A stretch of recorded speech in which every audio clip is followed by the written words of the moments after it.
Bonjour famille, je suis Jill Moriconi et nous vous souhaitons la bienvenue au panel de l'école du sabbat de 3ABN. Nous étudions illusion, image, symbole. Comment étudier la prophétie biblique? C'est la leçon numéro 5 et c'est la deuxième partie.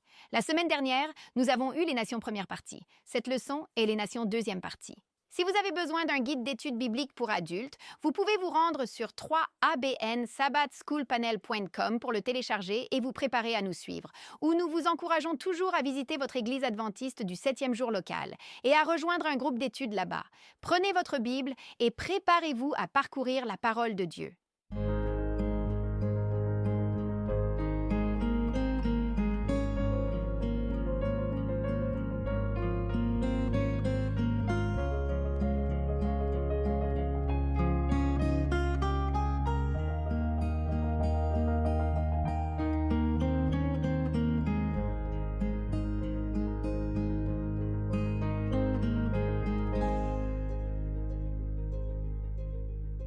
Bonjour, famille 3ABN. Je suis Jill Moriconi. Nous vous souhaitons la bienvenue au panel de l'école du sabbat de 3ABN. Nous en sommes à la leçon numéro 5, les nations partie 2. La semaine dernière, nous avons abordé les nations partie 1. Voici les nations partie 2 dans notre étude, illusion, image, symbole. Comment étudier la prophétie biblique? Cette leçon particulière est écrite par le pasteur Shaun Boonstra. Il a fait un excellent travail et nous avons vraiment apprécié ce voyage ensemble avec vous et notre famille ici à travers la parole de Dieu en examinant la prophétie biblique. Je veux vous encourager à prier pour nous si le panel de l'école du sabbat de 3ABN vous a aidé, s'il vous a encouragé dans votre propre marche avec Jésus. Nous apprécions profondément ces prières et envisageriez-vous de soutenir financièrement 3ABN afin que nous puissions continuer à vous apporter ce programme et d'autres programmes similaires qui vous encourageraient dans votre parcours spirituel. Une autre chose est que nous avons mis nos notes à disposition. Parfois, nous ne pouvons pas tout aborder et parfois, c'est vraiment utile de pouvoir consulter ces notes, faire des recoupements et étudier encore plus dans votre propre étude de la parole de Dieu. Vous pouvez aller sur 3parunsabbatécolechannel.com. En haut, il y a un petit bouton de notes. Vous cliquez dessus. Une fois inscrit, vous serez inscrit et chaque semaine, vous recevrez nos notes. Je veux vous présenter ma famille, votre famille, sur le plateau aujourd'hui. À ma gauche, le professeur Daniel Perrine. Je suis très heureux que vous soyez ici. Tellement heureux d'être ici, et j'ai la leçon de lundi, titre simple, Daniel 2. J'aime ça. Au milieu, le pasteur John Denzey. Merci. C'est une bénédiction d'être ici. J'en ai un autre, Daniel 7. Amen. Vous pouvez voir que nous allons examiner le livre de Daniel. À la gauche du pasteur Johnny, le pasteur James Rafferty. Ravi d'être ici, Jill. Nous passons de Daniel à l'Apocalypse. Le titre de la leçon de mercredi est Entre terre et mer, Apocalypse 12 et 13. Oh, merveilleux! Dernière, mais non la moindre, ma sœur en Jésus, Shelley Quinn. J'ai la leçon de jeudi, prophétise encore. Encore une fois, nous sommes dans l'Apocalypse et c'est beau. Magnifique! Amen. C'est merveilleux. Avant d'aller plus loin, nous voulons aller vers le Seigneur dans la prière. Daniel, voudrais-tu prier pour nous? Avec plaisir. Notre Père aimant dans les cieux, Seigneur, nous venons à ta parole avec un sentiment de révérence, en sachant qu'elle est la parole inspirée de Dieu, et que chaque mot est vrai, utile et prêt pour nous maintenant pour en être rempli et le prendre et l'appliquer à nos vies. Alors, Seigneur, guide-nous et enseigne-nous aujourd'hui. Nous prions au nom de Jésus. Amen. Amen. La semaine dernière, alors que nous regardions les nations partie 1, nous avons examiné l'ascension de Nimrod, l'ascension des monarchies, l'ascension du pouvoir, l'ascension du contrôle et de l'orgueil. Nous avons examiné ce que Dieu avait prévu pour son peuple Israël et comment ils avaient désiré un roi et avaient échoué dans cette mission. Nous avons examiné l'Église du Nouveau Testament, ce que Dieu désirait pour son peuple et comment il y avait un certain échec à suivre véritablement le Seigneur, de faire ce qu'il leur avait demandé de faire. Et nous avons examiné quelle est notre vocation aujourd'hui, être une lumière pour les gentils. Que demande Dieu à l'Église de faire? Cette semaine, nous examinons les nations partie 2. Tu sais, il y a des conséquences énormes causées par l'entrée du péché. La leçon dit ceci. La rébellion de Satan, puis celle de l'humanité, a été une tragédie aux conséquences immenses. Quelle était cette conséquence? La peur et la culpabilité, l'orgueil et l'égoïsme, l'envie et la jalousie, la mort et la destruction.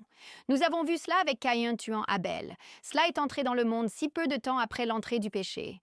Nous avons vu que l'humanité recherche des dirigeants terrestres. Israël a dit « Donne-nous un roi ». Mais la leçon dit et j'aime ce point, des pécheurs dominant sur des pécheurs, une combinaison vouée à l'échec. Et c'est vrai parce que tous ont péché et sont privés de la gloire de Dieu. Cette semaine, nous voyons que malgré le chaos dans le monde, Dieu est aux commandes. Nous voyons le déroulement du grand conflit, mais pourtant Dieu agit à travers cela, à travers la montée et la chute des nations. En fait, Proverbe chapitre 21, verset 1 nous dit « Le cœur du roi est dans la main du Seigneur, et comme les rivières d'eau, il le dirige où il veut. Et quand nous arrivons à la fin de l'Apocalypse, que découvrons-nous? Jésus gagne! La grande controverse sera finalement terminée. Les maladies, les pécheurs, la mort et la destruction. Tout cela, Dieu donnera à tous l'occasion de se repentir et de venir à lui, et l'univers sera débarrassé de tout ce chaos et désordre, et Dieu régnera victorieux à la fin. Notre verset de mémoire est tiré du psaume 46, verset 10. « Soyez tranquilles et sachez que je suis Dieu. Je serai exalté parmi les nations. Je serai exalté sur la terre. » Maintenant, vous avez entendu Daniel, le pasteur Johnny, le pasteur James et Shelley dire que nous allons étudier Daniel et l'Apocalypse aujourd'hui. Mais pas pour ma journée. Nous allons commencer avec la Genèse et ensuite passer à Daniel et l'Apocalypse. Alors, allons à la Genèse. Dimanche, nous examinons le tout premier commandement. Nous allons au chapitre 2 de la Genèse. Nous allons regarder le chapitre 2 de la Genèse. Et c'est une comparaison intéressante que nous ferons aujourd'hui. Nous allons examiner 4 éléments présents dans le Jardin d'Éden et les comparer à 4 éléments présents dans l'histoire d'Israël. Maintenant, je n'ai jamais regardé cela sous cet angle auparavant, donc c'est une sorte de nouvelle perspective pour moi. Qu'est-ce qui était présent dans le Jardin d'Éden? D'abord, la perfection. Perfection. N'était-ce pas vrai? Perfection. Le premier jour de la création, Dieu a fait la lumière. Et qu'a-t-il dit? C'était bon. Troisième jour de la création, la terre sèche. Et qu'a-t-il dit? Dieu vit que cela était bon. Vous trouvez cela dans la Genèse chapitre 1. Le 6e jour de la création, les animaux et l'homme. Et nous sommes dans Genèse 1, 31. Dieu vit tout ce qu'il avait fait, et voici, c'était très bon. Perfection. Terre, règne animal, vie végétale, humanité, la beauté, la perfection que Dieu avait créée en Éden. La deuxième chose que nous voyons présente dans le Jardin d'Éden est la communication. Dieu avait une communion quotidienne avec ses créatures, Adam et Ève, l'humanité qu'il avait créée à son image. Si vous regardez dans Genèse chapitre 3, après qu'ils aient péché, que découvrez-vous? Que Dieu va les chercher dans la fraîcheur du jour parce que c'était son habitude. Il avait quotidiennement communiqué avec eux à la fraîcheur du jour. Et eux, à cause du péché, se sont cachés. Mais cela indique que quotidiennement, Dieu communiquait avec eux, avec Adam et Ève. Nous avons la perfection. Nous avons la communion avec Dieu et sa création. Troisième chose que nous avons est l'éducation. Dans le chapitre 2 de la Genèse, et quel était le rôle de Dieu? Il a créé Adam et Ève. Il a placé Adam et Ève dans le Jardin d'Éden. Il leur a enseigné le soin des plantes, des arbres et des fleurs. Il leur a enseigné son caractère et sa loi. Éducation de la part de Dieu. Et quel était le rôle d'Adam et Ève? Ils ont été placés dans le jardin pour le cultiver et le garder. Nous sommes dans la Genèse 2. Verset 15. Genèse 2. 15. Le Seigneur Dieu a pris l'homme et l'a mis dans le jardin d'Éden pour le cultiver et le garder. Le mot cultiver en hébreu signifie travailler, servir, travailler. Vous savez, c'est intéressant parce que nous disons toujours que le travail a été introduit après l'entrée du péché et nous disons que les mains oisives, vous savez, favorisent l'atelier du diable. Il y a un dicton que nous utilisons. Mais vous savez ce que cela signifie? Que le travail est une bénédiction, que Dieu a créé cela. Ils ont été placés dans le jardin pour le cultiver et le garder ou pour la garder. Ce sont ce que nous appelons des commandements affirmatifs. Dieu dit « cultive le jardin ». Dieu dit « garde le jardin ». Dieu dit « entretiens le jardin ». Ensuite vient un commandement prohibitif. Ceci est la 4e chose que nous examinerons dans le Jardin d'Éden. Nous avions la perfection, la communion, l'éducation, l'obéissance. Voici le commandement restrictif que nous trouvons dans le livre de la Genèse, chapitre 2, versets 16 à 17. « Et le Seigneur Dieu a ordonné à l'homme. » La leçon souligne que le mot « ordonner » ici, c'est la première fois que ce mot racine est utilisé en hébreu et cela signifie « ordonner ». Chargé. Il est souvent utilisé dans le contexte de Dieu donnant des commandements à son peuple, soulignant l'importance de l'obéissance. Alors, quelle était la commande? Qu'est-ce que Dieu a demandé à son peuple, Adam et Ève? Le Seigneur Dieu leur a commandé en disant « De chaque arbre du jardin, vous pouvez manger librement, mais de l'arbre de la connaissance du bien et du mal, vous ne devez pas manger du jour où vous en mangerez, vous mourrez certainement. Alors, quel était le commandement? Ne mangez pas de l'arbre de la connaissance du bien et du mal. Donc, j'ai une question pour vous. Est-ce que toute connaissance est mauvaise? Comment certaines connaissances peuvent-elles être interdites? Ne serait-il pas bon pour vous et moi de vivre des expériences? Si vous avez déjà subi des abus ou de la négligence, vous savez que la connaissance est douloureuse. Si vous avez déjà combattu dans une guerre, vous savez que la connaissance est douloureuse. Si vous avez déjà traversé une famine, vous savez que la connaissance est douloureuse. Si vous avez déjà vu votre enfant mourir, vous savez que la connaissance est douloureuse. Si vous avez déjà remis en question Dieu et perdu votre foi, vous savez que certains raisonnements sont douloureux.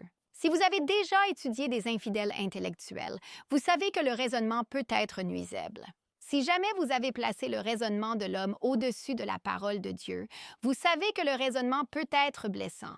Vous voyez, Dieu voulait éduquer son peuple tout en l'épargnant de la souffrance à vie que certaines connaissances entraîneraient. Certaines connaissances sont mauvaises et certaines connaissances apportent de la douleur. Certaines connaissances créent le chaos et la confusion. Donc, on pourrait voir son commandement comme sévère, mais il était protecteur, pour leur éviter ce que la connaissance du péché impliquerait. Maintenant, examinons la comparaison dans nos derniers moments ensemble ici. La comparaison avec Israël. Souvenez-vous de nos 4 éléments qui étaient perfection, communion, éducation et obéissance. Perfection. Dieu a-t-il appelé Abraham à sortir de la terre dure?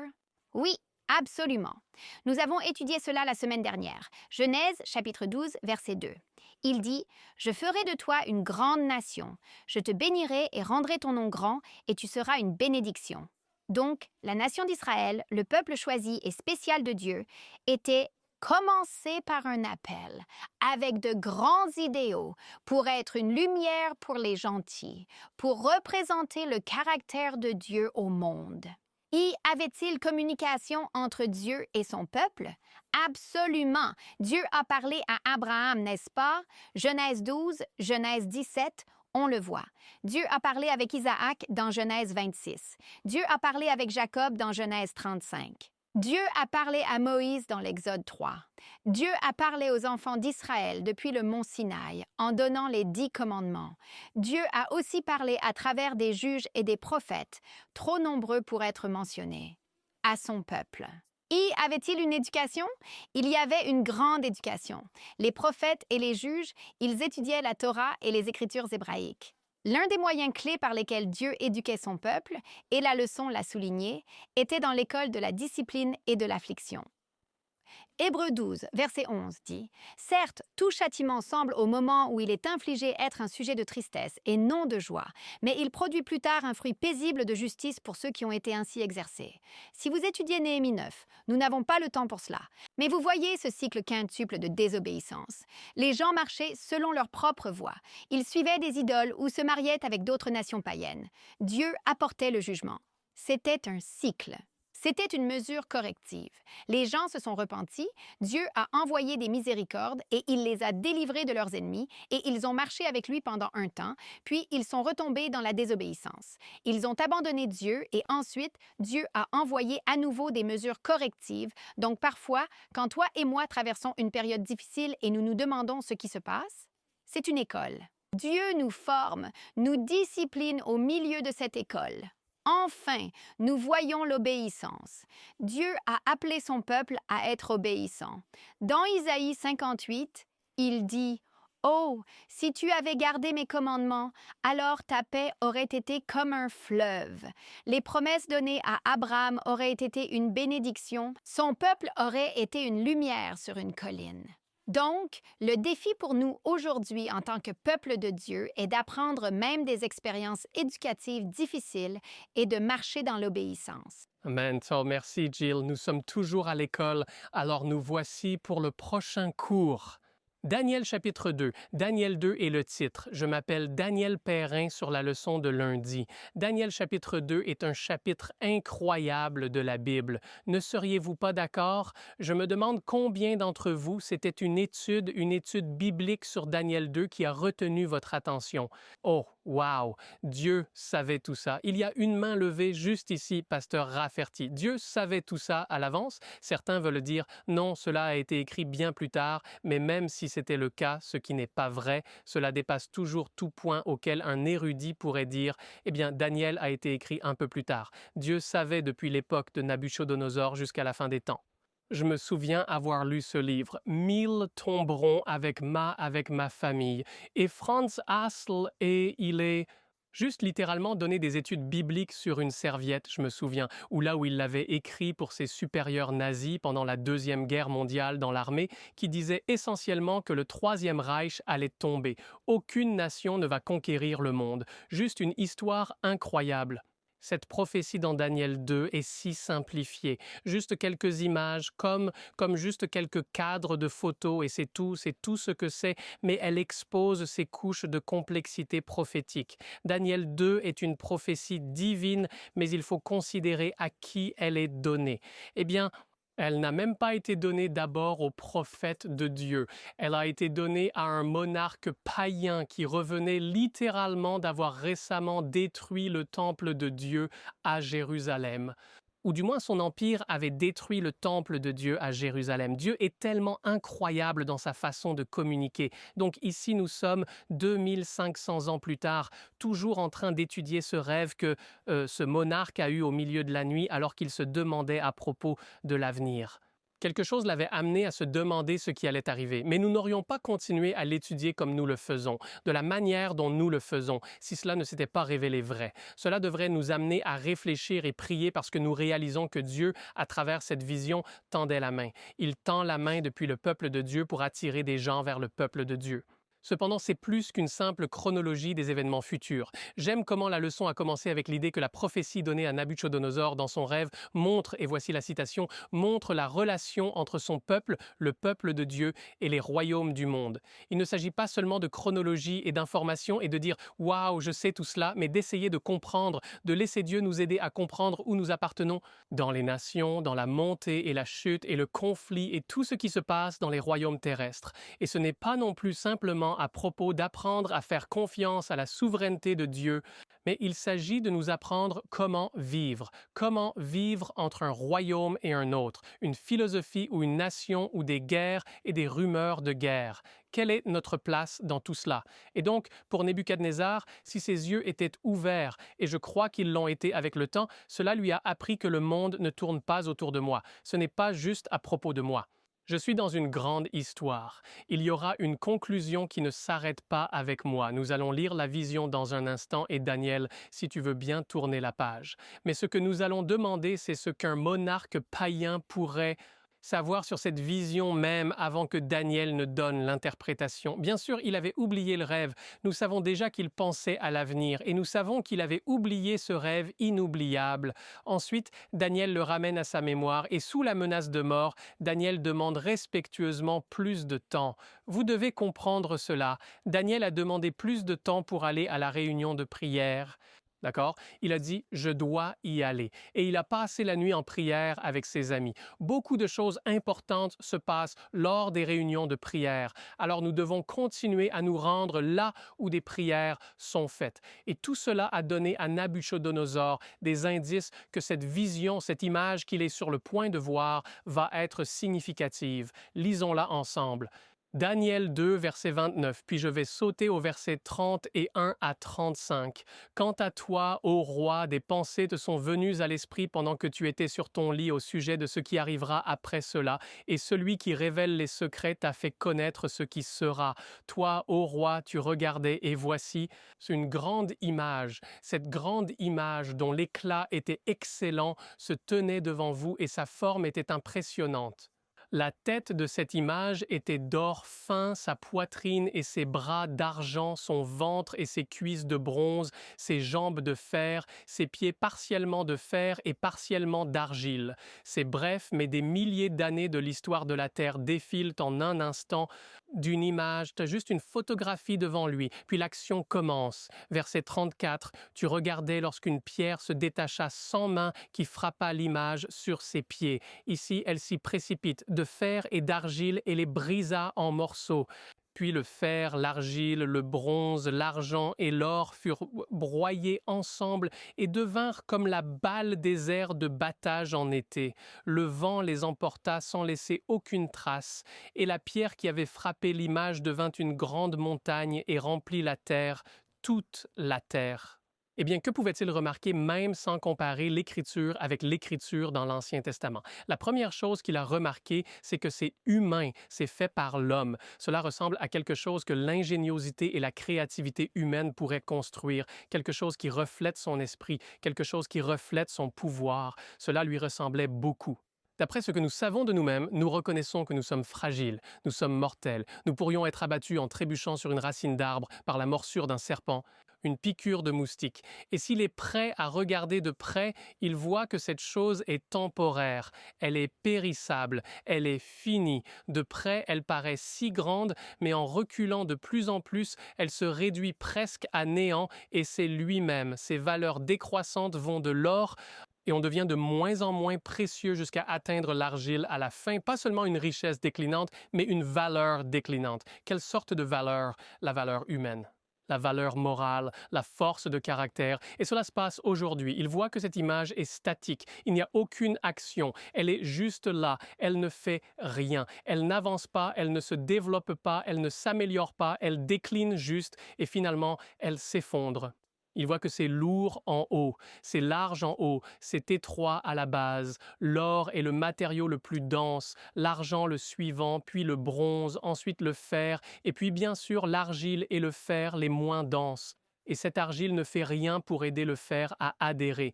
Il est perché de façon précaire sur cette base branlante qui est friable et s'est mélangé. En fin de compte, cette chose est vouée à tomber. Il n'y a aucune chance au monde que cette statue reste en place. En d'autres termes, c'est une construction insensée qui l'imite et elle est à l'image du pouvoir humain. Et Nabuchodonosor le reconnaît dès qu'il la voit dans son esprit et secoue la tête. Cette chose est condamnée à s'effondrer et pourtant, nous prévoyons de continuer comme si notre avenir était garanti, que les comptes d'épargne que nous protégeons servilement vont être là pour toujours et à jamais. Mais cette statue qui s'autodétruit nous donne une image de comment nous devrions être. Participer à la manière dont nous devrions traiter et interagir avec les gouvernements et la politique humaine aujourd'hui. Nous ne pouvons pas soutenir une image en train de s'effondrer avec notre argent, avec nos mains, avec notre lobbying, mais ce que nous pouvons faire, nous pouvons sauver des personnes qui ont tous leurs espoirs et rêves liés au gouvernement humain et dire qu'il y a quelque chose qui va durer. Imaginez cela. Jésus dit la même chose. Il dit « Ne vous amassez pas des trésors sur la terre, où la teigne et la rouille détruisent, et où les voleurs percent et dérobent, mais amassez-vous des trésors dans le ciel, où la teigne et la rouille ne détruisent pas, et où les voleurs ne percent ni ne dérobent. Car là où est ton trésor, là aussi sera ton cœur. Ce rocher arrive vers la statue. » Imaginez-nous versant notre vie, notre énergie, notre argent pour peindre les ongles de pied fissurés de cette statue afin de la rendre si belle. Cette chose va s'effondrer. Nabuchodonosor n'avait pas le vocabulaire. Daniel n'avait pas le vocabulaire pour décrire notre situation aujourd'hui, mais nous l'avons. En regardant autour de nous aujourd'hui, nous voyons que l'image s'effrite. Regardez, les nations humaines ne vont pas durer, mais nous pouvons créer ce programme et ce programme-ci et ce modèle d'efficacité et où nous pouvons mettre une date sur un plan et dire c'est le plan 3089 parce que quand nous arriverons à cette année-là, nous allons enfin tout réussir. Cela n'arrivera pas et chacun de nous le sait. Amis, le rocher se précipite vers l'image à une vitesse vertigineuse et ce rocher, c'est Jésus.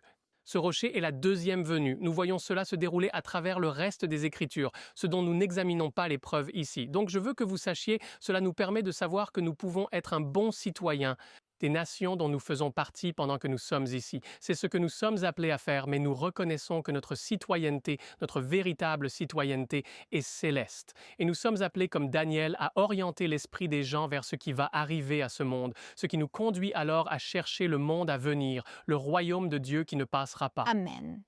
Merci beaucoup, Daniel. Dieu t'a donné un don énorme pour l'enseignement. J'adore ça. Ne partez pas, nous serons de retour juste après ce moment mission de 3ABN. Bonjour, je suis Greg Morricone. Je suis tellement heureux que vous m'ayez rejoint pour 3ABN Mission Moment. Carlos se sentait très mal. Sa maladie avait progressé au point qu'ils ont dû lui amputer la jambe pour lui sauver la vie. Et maintenant, il sombrait dans la dépression. Une autre visite chez le médecin apporta des nouvelles encore pires. Il pourrait devoir lui prendre l'autre jambe aussi. Quand sa femme l'a quitté, il a pensé qu'il vaudrait mieux être mort, décidant de louer un pistolet pour se tuer. Mais comme Dieu le voudrait, cette arme avait déjà été louée. Et il pensa, « Comment ma chance peut-elle être si mauvaise? Je ne peux même pas louer une arme pour me tuer. » Il se tourna et se retourna, puis commença à zapper les chaînes de télévision.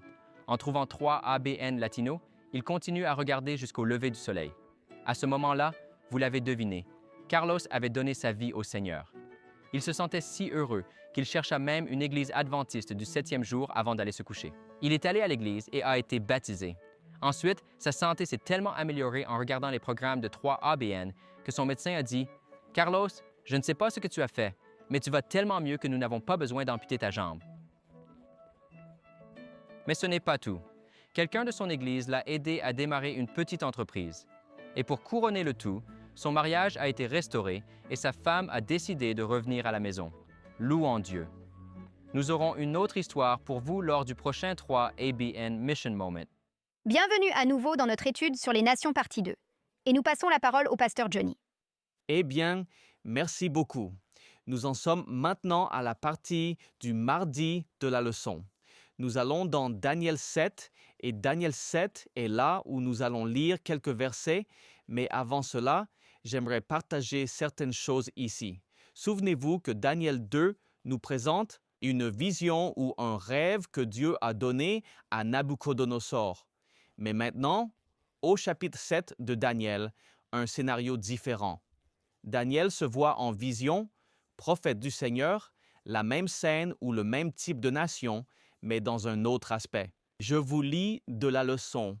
Daniel a montré le même sujet que Nebuchadnezzar, mais d'une perspective différente. Au lieu d'une statue, il voit une série de nations émerger de la mer, résultat du vent agitant l'eau.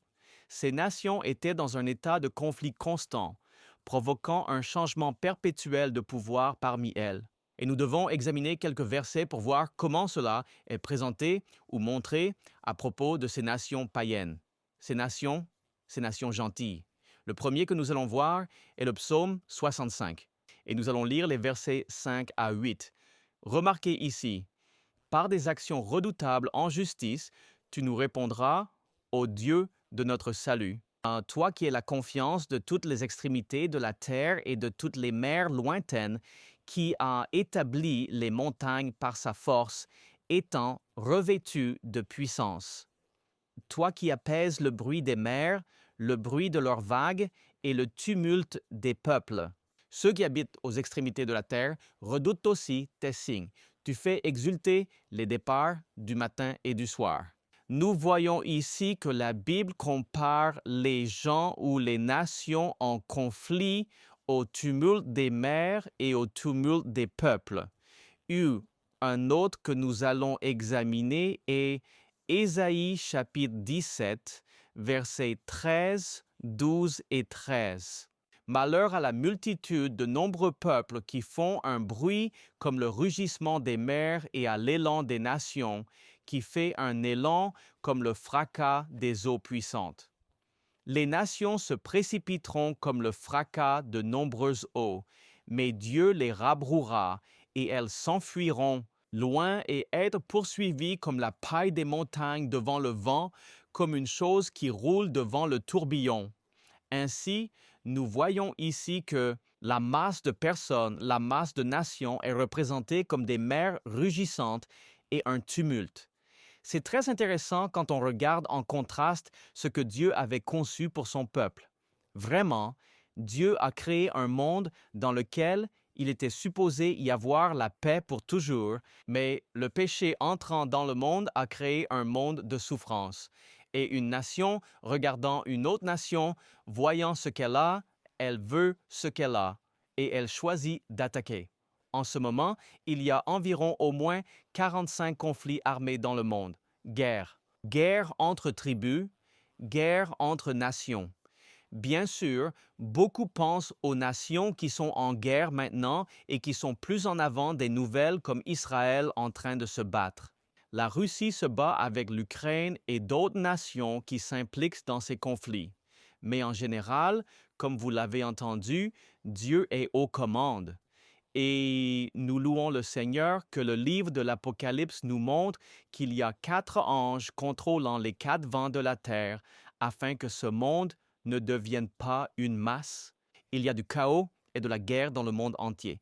Et nous louons le Seigneur car cela nous donne l'opportunité de répandre l'Évangile. Regardez rapidement le peuple d'Israël car il a connu le repos et la paix pendant certaines périodes de son histoire. Quand ils étaient obéissants à Dieu, Dieu les protégeait et ils étaient en repos. Premier livre des rois, chapitre 8, un roi, chapitre 8, versets 54 à 56. Remarquez les paroles de Salomon.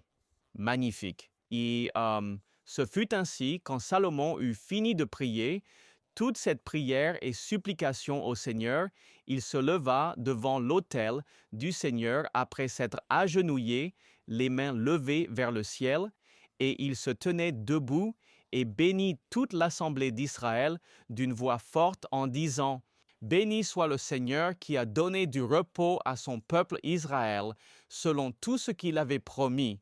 Pas un mot de toute sa bonne promesse qu'il a promise par la main de Moïse, son serviteur, n'a fait défaut. » Donc, ceci est répété plusieurs fois dans différentes écritures que le Seigneur leur a donné du repos. Pourquoi?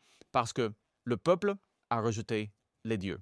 Parce que le peuple a choisi d'être obéissant. Mais ensuite, vous continuez à lire. Ce roi meurt et un autre roi prend sa place. Et la Bible nous dit qu'il a fait plus de mal que tous les rois avant lui. Et puis, bien sûr, le Seigneur doit amener ou permettre à d'autres nations pour emmener Israël en captivité. Et l'une de celles-ci est la nation de Babylone, que nous allons examiner dans un instant. Mais d'abord, nous allons dans Daniel chapitre 7, en commençant par le verset 1. Nous allons seulement lire jusqu'au verset 3.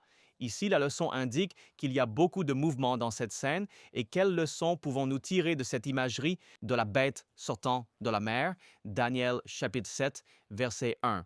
La première année de Belshazzar, roi de Babylone, Daniel eut un rêve et des visions de sa tête pendant qu'il était sur son lit. Puis il écrivit le rêve en racontant les faits principaux. Daniel parla en disant « J'ai vu dans ma vision de nuit. Et voici, les 4 vents du ciel agitaient la grande mer, et 4 grandes bêtes montaient de la mer, chacune différente des autres. » Nous voyons ici qu'il y a une agitation de la grande mer et que représentent les mers, des multitudes de personnes selon le livre de l'Apocalypse. Donc, dans ce cas, j'aimerais prendre un moment. Nous avons parlé du chapitre 2 de Daniel et de ses royaumes représentés par la statue. Maintenant, nous sommes au chapitre 7 de Daniel. Environ 50 ans se sont écoulés et le Seigneur apporte à Daniel, en gros, à présenter à lui à nouveau, mais dans un format différent, qu'il y aura 4 grands royaumes dans l'histoire du monde. Mais prenons un instant pour examiner ces autres nations. Isaïe 57. Ésaïe chapitre 57, versets 20 et 21. Il y a une révélation de comment c'est ou comment sont les nations quand elles n'ont pas Dieu en elles. Il dit, Ésaïe 57, verset 20, « Mais les méchants sont comme la mer agitée qui ne peut se calmer et dont les eaux rejettent du limon et de la boue. Il n'y a pas de paix, dit mon Dieu, pour les méchants. » Donc ces nations qui sont sans Dieu, ils n'ont pas la paix. Ils n'ont pas de repos. Ils sont comme la mer agitée. Et quand nous parlons des nations, c'est pareil pour les gens. Les gens, quand ils n'ont pas Dieu, sont comme la mer agitée. Ils n'ont pas de paix. Ils ne peuvent pas avoir la paix. Se souciant continuellement de ceci ou de cela, ou même des gens venant chez eux prendre leurs affaires, ils sont comme la mer agitée. Et une différence est que Jésus nous offre sa paix. Jésus dit « Ma paix, je vous la donne ». Et donc, Jésus veut que vous et moi ayons sa paix. Voyons le livre de l'Apocalypse, chapitre 17, verset 15, rapidement. « Et il m'a dit, les eaux que tu as vues où la prostituée est assise sont des peuples, des foules, des nations et des langues. Donc, les mères, la multitude de gens, sont représentés dans la prophétie biblique comme peuple, multitude. Les bêtes dans Daniel chapitre 7, verset 17, nous disent qu'elles sont un symbole de nation. Ces grandes bêtes qui sont quatre rois qui s'élèveront de la terre. Donc, les bêtes représentent des royaumes et des rois. Dans les leçons, nous avons les mots suivants. Daniel observe le chaos de la guerre des gentils depuis la rive, lorsqu'il s'aperçoit soudain que la bête commence à monter sur la terre dans son territoire. Les problèmes des gentils étaient devenus ceux de son peuple. Ils avaient choisi de vivre comme des gentils et maintenant ils allaient vivre avec eux, sous les gentils, en commençant par la domination babylonienne. Le peuple de l'Alliance de Dieu n'a plus jamais bénéficié d'une autonomie complète ou durable. Alors malheureusement, quand vous voulez être comme le monde, le Seigneur doit vous traiter comme le monde et il n'y a pas de paix pour les méchants. Et nous apprenons des leçons de cela, mais voici ce que Dieu désire pour nous. Psaume 29, verset 11. L'Éternel donnera de la force à son peuple. Le Seigneur bénira son peuple avec la paix. Et c'est ce que Dieu désire pour vous. Amen. Amen. Amen. Dieu désire vraiment la paix pour nous. Nous reprenons là où le pasteur Denzi s'est arrêté. Nous avons la leçon de mercredi intitulée « Entre terre et mer ». Je suis le pasteur James Rafferty et nous allons examiner les chapitres 12 et 13 de l'Apocalypse et cette juxtaposition entre l'eau et la terre. Et comme le pasteur l'a dit, nous voyons le peuple de Dieu vivant d'une certaine manière sur la terre. Et ensuite, nous les voyons capturés par les mers ou les gentils lorsqu'ils commencent à vivre comme les gentils. Ainsi, ces expressions sont également utilisées dans l'Apocalypse, non seulement dans Daniel, mais aussi dans l'Apocalypse. L'Apocalypse chapitre 13, verset 1, « Tu as un bête qui monte de la mer ». Apocalypse 13, verset 1, « Je me tenais sur le sable de la mer et je vis une bête monter de la mer, ayant 7 têtes et 10 cornes, et sur ses cornes 10 diadèmes, et sur ses têtes un nom de blasphème. Et la bête que je vis était semblable à un léopard. » Cela représente la Grèce. Et ses pieds étaient comme ceux d'un ours, c'est la Médie-Perse, et sa bouche comme la bouche d'un lion, c'est Babylone, et le dragon lui a donné sa puissance, son trône et une grande autorité, revenant à la Rome païenne. Donc, vous voyez les allusions ici, vous voyez les symboles ici, les images prenant un retour au livre de Daniel 7 spécifiquement.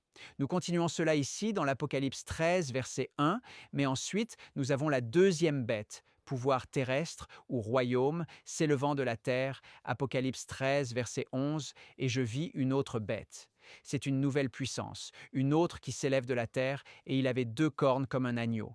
C'est une nation chrétienne, n'est-ce pas? Donc ici, comme le pasteur le disait, nous avons à nouveau cette transition de la mer, où nous avons les nations païennes à la terre, où nous avons une nation chrétienne. Et en effet, la terre serait l'opposé de la mer dans un autre sens. Les mers représentent les peuples, les nations, les multitudes et les langues. La terre représenterait alors une zone moins peuplée du monde. Revenons et examinons une partie de l'histoire dans Apocalypse chapitre 12. Dans Apocalypse chapitre 12, vous voyez une femme dans le verset 1, et cela, bien sûr, est une représentation, selon la parole de Dieu, du peuple de Dieu.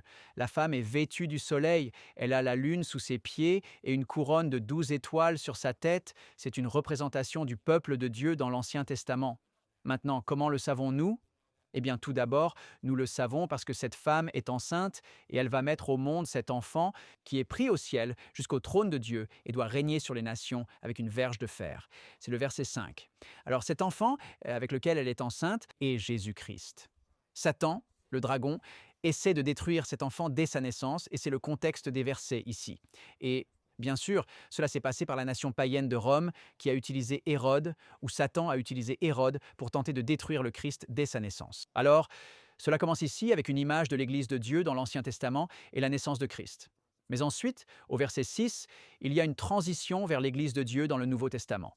Il est dit que la femme s'enfuit dans le désert, dans son lieu, où elle est nourrie pendant un temps, des temps et la moitié d'un temps. Et c'est dans Apocalypse chapitre 12 et verset 6 que l'on s'enfuit dans le désert où elle a un lieu préparé par Dieu pour qu'il la nourrisse là, 1260 jours. Le temps, les temps et la moitié d'un temps va être dans notre prochaine écriture, dans Apocalypse 12.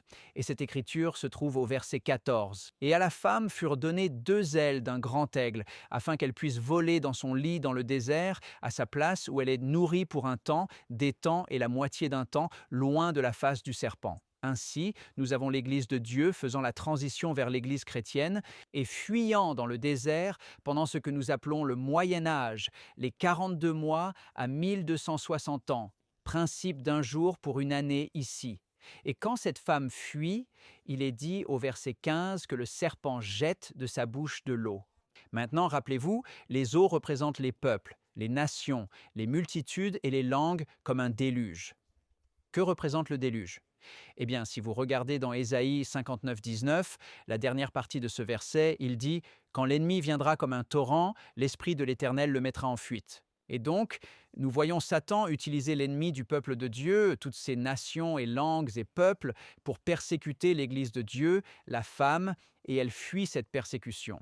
Elle se réfugie dans 2 endroits dans le désert. Le premier endroit est en Europe. Nous le voyons dans notre histoire, les Alpes et les régions sauvages d'Europe. Mais le deuxième endroit où elle fuit est au-delà de l'eau. Elle reçoit 2 ailes d'un aigle pour voler à son lieu, et cet endroit sera identifié ici alors que nous continuons la lecture. Dans l'Apocalypse chapitre 12, verset 16, « Et la terre aida. La femme et la terre a englouti le flot que le dragon avait lancé de sa bouche. » Ainsi, la terre est maintenant, encore une fois, cet endroit que Dieu a donné à son peuple. Ce n'est pas comme les eaux, les peuples, les nations, les multitudes et les langues. C'est une zone moins peuplée. Ce qui sort de la terre dans l'Apocalypse chapitre 13, verset 11, est une autre puissance semblable à un agneau, ou qui a 2 cornes d'agneau. Ce que nous voyons ici historiquement, c'est une partie moins peuplée de la Terre, une partie de la planète Terre, une zone moins peuplée dans ce monde qui devient un refuge pour le peuple de Dieu en fuite pendant la période de persécution des âges sombres. Et bien sûr, quand nous regardons l'histoire, nous voyons que cet endroit est l'Amérique du Nord, le continent nord-américain. Et de ce continent émerge une autre nation, un autre pouvoir terrestre, les États-Unis, qui possèdent ces principes qui sont semblables au Christ ou chrétien, à savoir la liberté civile et la religion. C'est pourquoi l'Esprit du Seigneur élève un étendard contre eux. L'Esprit du Seigneur, bien sûr, dans 2 Corinthiens 3, verset 17, nous dit que là où est l'Esprit du Seigneur, là est la liberté. Ainsi, les principes de liberté ont été établis dans cette grande nation alors qu'elle se levait dans cette région moins peuplée de la terre. L'esprit de liberté a été accordé à ceux qui habiteraient à cet endroit, surtout à ceux qui suivaient Dieu, suivaient le Seigneur. Mais ensuite, il est dit dans Apocalypse 13, verset 11, qu'il a 2 cornes semblables à celles d'un agneau. Il va parler comme un dragon. Et bien sûr, le dragon est celui qui persécute la femme dans le chapitre 12 de l'Apocalypse. Et encore, le dragon cherche à persécuter et détruire ces principes de liberté, ces principes semblables à l'agneau qui se trouvent dans cette nation. Et donc c'est là où nous en sommes aujourd'hui. Si vous vouliez vraiment situer notre position dans la prophétie, parce que nous croyons que la prophétie, une partie est passée, une partie est présente et une partie est encore future. Nous savons donc que nous sommes dans cette période de transition en prophétie. Nous ne savons pas où nous en sommes, mais nous pouvons au moins identifier ce qui se passe dans notre monde aujourd'hui. Nous dirions que nous sommes dans Apocalypse chapitre 13, verset 11. Nous faisons face en ce moment à une puissance qui s'est élevée, une nation qui s'est élevée comme refuge pour le peuple de Dieu. Et cette nation a des principes chrétiens qui sont effacés, lentement érodés. Ces principes, la transition se fait où ces principes changent et nous commençons à parler comme un dragon. Nous commençons à persécuter et supprimer ces principes de liberté civile et de liberté religieuse. La liberté d'expression a été attaquée et nous voyons cela se produire dans notre société aujourd'hui et dans le monde aujourd'hui. Nous voyons la culture de l'annulation. Et nous voyons le contrôle se mettre en place sur les voies de communication et de parole. Nous sommes tellement reconnaissants pour la liberté que nous avons ici à 3ABN de pouvoir communiquer l'Évangile éternel à travers le monde entier et que Dieu a ouvert ses voies. Allons-nous les avoir pour toujours? Non. Nous savons tous qu'en fin de compte, selon l'Apocalypse chapitre 13, verset 11, ces voies vont se fermer.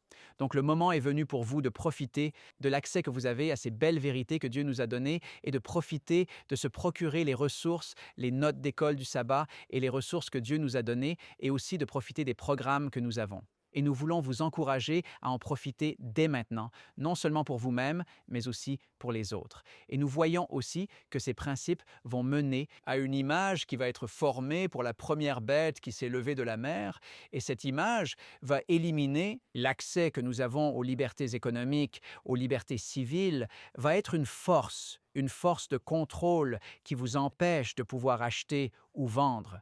Nous avons déjà vu ces principes se mettre en place dans notre nation et dans le monde entier, où vous avez des accès économiques fermés si vous ne suivez pas ce que le gouvernement veut que vous fassiez. Et ainsi, nous voyons cela un peu comme un coup de semonce, pour ainsi dire, un avertissement qui est envoyé au monde et au peuple de Dieu. Attention, soyez prêts. Préparez-vous pour ce qui arrive sur cette terre. Nous devons placer toute notre confiance en Dieu. Nous devons mettre toute notre confiance en Dieu, pas en l'homme, pas dans les gouvernements, pas dans ce que les gouvernements peuvent nous donner, mais ce que Dieu peut nous offrir et comment Dieu peut nous guider et nous orienter. Cette leçon nous rappelle la souveraineté de Dieu sur nous alors que nous avons confiance en lui. En fait, la phrase ou le symbolisme utilisé ici dans l'Apocalypse chapitre 12, 2 ailes d'aigle ont été données à la femme, c'est la même phrase utilisée dans l'Exode 19, 4, quand Dieu rappelle à son peuple ce qu'il a fait pour eux. Il dit là dans l'Exode 19, 4, « Vous avez vu ce que j'ai fait aux Égyptiens et comment je vous ai portés sur des ailes d'aigle et vous ai amenés jusqu'à moi. » Vous savez, aujourd'hui, Dieu veut toujours nous sortir d'Égypte. Dieu veut encore nous délivrer du sécularisme et de l'athéisme qui nous entoure. Il veut nous délivrer afin que nous puissions être son peuple élu, afin que nous puissions refléter non pas l'image de la bête, mais l'image de Jésus-Christ. Amen. Oh, combien j'ai apprécié chaque présentation. Vous êtes tous de si bons enseignants de la Bible. Je suis Shelley Quinn. J'ai la leçon du jeudi. Prophétise encore. Je vais commencer par une citation de notre leçon. L'Église restante est née dans le Nouveau Monde, précisément là où ceux qui cherchaient la liberté religieuse avaient fui pendant les 17e et 18e siècles. Étant donné les obstacles religieux et politiques de longue date qui existaient ailleurs, il est douteux que le lancement de ce mouvement aurait été aussi rapide ou aussi puissant dans d'autres endroits qu'il ne l'était dans le nouveau pays qui est devenu les États-Unis. Donc, nous sommes dans l'Apocalypse. Tournez-vous vers l'Apocalypse chapitre 10. Au verset 10 ou 1 à 11 de l'Apocalypse 10, il décrit la naissance de ce mouvement et nous allons voir nos symboles, les nations et la terre et la mer. Apocalypse 10, 1 à 11. C'est en fait une interlude entre la 6e et la 7e trompette, et cela décrit l'œuvre, cela décrit l'expérience du peuple de Dieu à la fin des temps. Apocalypse chapitre 10, verset 1. Je vis un autre ange puissant descendre du ciel, revêtu d'une nuée et un arc-en-ciel sur sa tête. Son visage était comme le soleil, ses pieds comme des colonnes de feu. Il tenait un petit livre ouvert dans sa main et il posa son pied droit sur la mer et son pied gauche sur la terre. La terre est la mère des gentils, la terre est la mer. Ce message est pour toutes les nations. Il va couvrir le globe entier, le vieux monde et le nouveau monde. Edwardus Prosper Cindy. Il cria d'une voix forte comme rugit un lion, comme le lion de la tribu de Juda. Quand il cria, 7 tonnerres firent entendre leur voix. Vous savez, c'est intéressant. Les 2 apocalypses, 14 et l'Apocalypse 18, parle de ces voix fortes. C'est à un moment urgent dans l'histoire de la terre. Verset 4.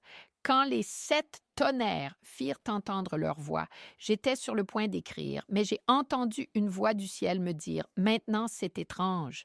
Il est sur le point d'écrire, et cela dit, scelle les choses que les 7 tonnerres ont dites et ne les écrit pas. » C'est intéressant car c'est inhabituel. Révélation chapitre 1, versets 19 et 22, verset 10, Dieu dit de ne pas sceller le message. Mais Dieu a montré à Jean quelque chose qu'il ne voulait pas que nous sachions, quand et comment les événements finaux allaient se dérouler. Mais il y a quelque chose qui a été scellé là. Alors, Apocalypse 10, verset 5, l'ange que j'ai vu debout sur la mer et sur la terre leva la main vers le ciel et jura par celui qui vit au siècle des siècles, qui a créé le ciel et les choses qui s'y trouvent, la terre et les choses qui s'y trouvent, et la mer et les choses qui s'y trouvent, dit, c'est le Créateur de tout, qu'il n'y aurait plus de délai. Mais dans les jours où le 7e ange sonnerait, le mystère de Dieu serait accompli comme il l'a déclaré à ses serviteurs, les prophètes.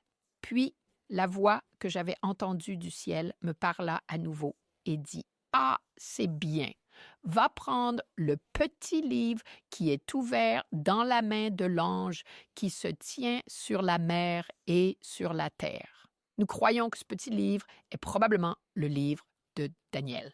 Chapitre 12, verset 4. Souvenez-vous, Dieu avait dit à Daniel, « Enferme les paroles, scelle ce livre jusqu'au temps de la fin. Beaucoup courront ça et là, et la connaissance augmentera. » Maintenant, continuons dans Apocalypse 10, verset 9. Alors, je suis allé vers l'ange et je lui ai dit, « Donne-moi le petit livre. » Et il m'a dit, « Prends-le et mange-le, et il rendra ton estomac amer, mais il sera doux comme le miel dans ta bouche. » Alors j'ai pris le livre de la main de l'ange et l'ai mangé, et il était doux comme le miel dans ma bouche. Comme c'est doux quand nous comprenons d'abord le plan de Dieu et son amour et tout. Puis il a dit, « Mais quand je l'ai mangé, mon estomac est devenu amer. » C'est l'expérience douce, amère du peuple de Dieu à la fin des temps. Nous savons qu'il vient, il est en chemin, mais il y a des moments difficiles à traverser. Verset 11, Révélation 10, 11. Il m'a dit, « Tu dois prophétiser de nouveau sur beaucoup de peuples, de nations, de langues et de rois. » Cette voix forte, ce moment dans l'histoire, le travail de l'Église restante est établi. Nous devons prophétiser de nouveau, parler avec audace la parole de Dieu, afin que la gloire du Seigneur illuminera le monde et que les messages finaux de l'Apocalypse 14, l'Évangile éternel, iront à travers le monde entier. Qu'a dit Jésus dans Matthieu 24, 14? « Cet Évangile sera prêché dans le monde entier et alors viendra la fin. » Voici ce que notre leçon dit. Dieu pousse l'histoire humaine vers sa grande conclusion, la fin des empires humains et l'intronisation permanente de Christ. Alors, revenons à Daniel. Daniel chapitre 2, versets 34 et 35. Daniel 2. Tu as regardé pendant qu'une pierre a été taillée avec des mains qui a frappé l'image sur ses pieds. Nous revenons à l'image de l'or, de l'argent, du bronze, du fer et de l'argile. Il dit, tu as regardé pendant que la pierre était taillée sans main. Ce n'est pas une pierre façonnée par l'homme, c'est le rocher. Le rocher des âges qui frappa l'image sur ses pieds de fer et d'argile et les brisa en morceaux. Alors le fer, l'argile, le bronze, l'argent et l'or furent broyés ensemble et devinrent comme la balle des airs de battage d'été. Le vent les emporta de sorte qu'aucune trace d'eux n'a été trouvée. Et la pierre qui a frappé l'image est devenue une grande montagne et a rempli toute la terre. Maintenant, descendez au verset 43. Daniel chapitre 2, verset 43. « Et vous avez vu le fer mélangé à de l'argile céramique, ils se mêleront à la semence des hommes, mais ne s'y attacheront pas les uns aux autres. Ce sont des nations qui essaient de se marier entre elles pour maintenir l'autorité du gouvernement. » Et il dit, « Ils ne s'attacheront pas l'un à l'autre, pas plus que le fer ne se mêle à l'argile. » Et nous le voyons aujourd'hui. Et dans les jours de ces rois, le Dieu du ciel établira un royaume qui ne sera jamais détruit. Et le royaume ne sera pas laissé à d'autres personnes. Il brisera en morceaux et consumera tous ses gouvernements humains. Tous ces royaumes, et il subsistera à jamais. Vous savez, Dieu gouverne par un pouvoir d'amour. Et son royaume est différent de tout autre. Dans la mesure où tu as vu que la pierre a été taillée de la montagne avec des mains et qu'elle a brisé en morceaux le fer, le bronze, l'argile, l'argent et l'or. le grand Dieu a fait savoir au roi. Que va-t-il se passer après cela? Le rêve est certain et son interprétation est sûre. Nous avons vu l'histoire se dérouler. Et Daniel. Daniel, chapitre 2. Daniel, chapitre 7, a prédit l'ascension et la chute de tous ces royaumes mondains. Nous l'avons vu se produire avec une précision incroyable. Nous sommes encore à l'époque de Rome. Mais si nous savons que la parole de Dieu a été écrite toutes ces années avant que cela n'arrive, et, vous savez, c'était Sir Isaac Newton que le chapitre 2 de Daniel vous avait dit, dont la vie a été touchée. Sir Isaac Newton, le grand physicien. Et c'est ce qui l'a convaincu que la parole de Dieu a été faite avec puissance. Notre leçon dit ceci. La Bible le dit clairement, sans aucune ambiguïté, que tous ces royaumes terrestres seront éradiqués, sans qu'il ne reste aucune trace d'eux et de leur mauvais héritage, et seront remplacés par le royaume éternel de Dieu, où le péché, la souffrance, la maladie, le mal et la mort auront disparu pour toujours. Et savez-vous ce qu'est le royaume éternel de Dieu? Apocalypse chapitre 20 et 1, versets 1 à 4. Jean dit, « J'ai vu un nouveau ciel et une nouvelle terre, car le premier ciel et la première terre avaient disparu. De plus, il n'y avait plus de mer. Puis moi, Jean, j'ai vu la ville sainte, la nouvelle Jérusalem descendant du ciel, préparée comme une épouse parée pour son mari. Et j'ai entendu une voix forte venant du ciel dire, « Voici, le tabernacle de Dieu est avec les hommes, et il habitera avec eux, et ils seront son peuple. Dieu lui-même sera avec eux et être leur Dieu. Et il essuiera toute larme de leurs yeux. Plus de mort, ni de deuil, ni de pleurs. Il n'y aura plus de douleur, car les choses anciennes ont disparu. Alléluia. » Amen. Merci beaucoup, Shelley et Pasteur James, Pasteur Johnny et Daniel.